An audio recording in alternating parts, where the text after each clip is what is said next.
חיל האוויר שעוסק יום-יום בהגנת המדינה. מיומה הראשון.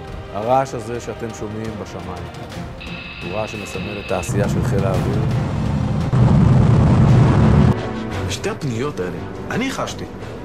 בתנועה של המטוסים היה משהו שלי, מדהימה שמישהו חותם איזושהי חתימת הבטחה. למה יודעים שזה לעולם לא עוד?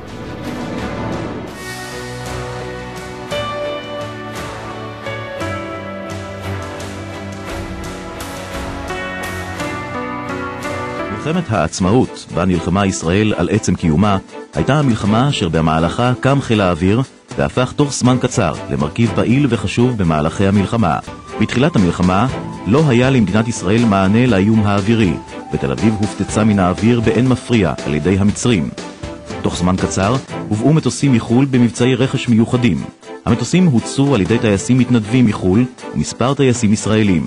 חיל האוויר השתתף בקרבות אוויר, הפצצות ופעולות סיוע שונות אשר סייעו לשנות את פני המלחמה.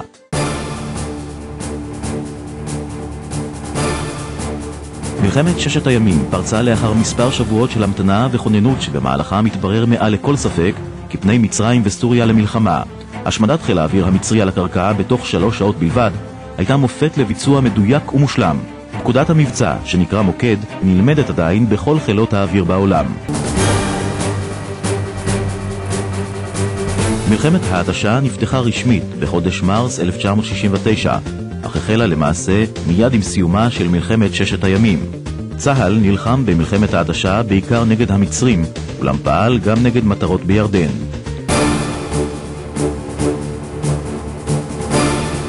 ב6 באוקטובר 1973 פרצה מלחמת יום הכיפורים. המלחמה הייתה מן הקשות שבהן נטל חלק חיל האוויר הישראלי. הודות לטייסי החיל לא הצליח אף מטוס אויב לחדור לתחום האווירי של מדינת ישראל ולשבש את תנועת כוחות המילואים לחזית.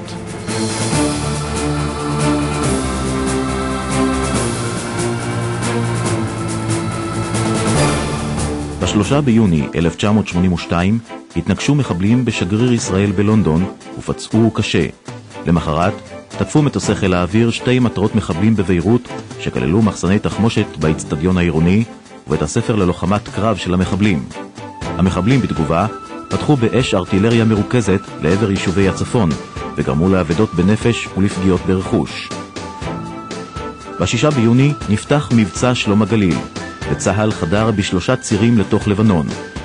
הלחימה בשלב הראשון התנהלה נגד המחבלים בלבד, וצה"ל התקדם בציר החוף עד לפאתי ביירות, תוך השמדת מחנות מחבלים ובסיסים. אנחנו חזקים, אנחנו יודעים מה אנחנו רוצים, אנחנו נכונים להתמודד עם כל אתגר. אנחנו תעודת הביטוח שהחירות הזאת תתקיים ונוכל לחיות פה, על פי דרכנו, על פי אמונותינו, על פי החלומות שלנו. חיל האוויר איתכם ומעליכם.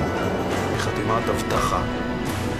למה יודעים שזה לעולם לא עוד? אנו, טייסי חיל האוויר הישראלי, בשמי מחנה הזוועות, קמנו מאפר מיליוני הקורבנות, נושאים את זעקתם האילמת, מצדיעים לגבורתם ומבטיחים להיות מגן לעם היהודי ולארצו ישראל.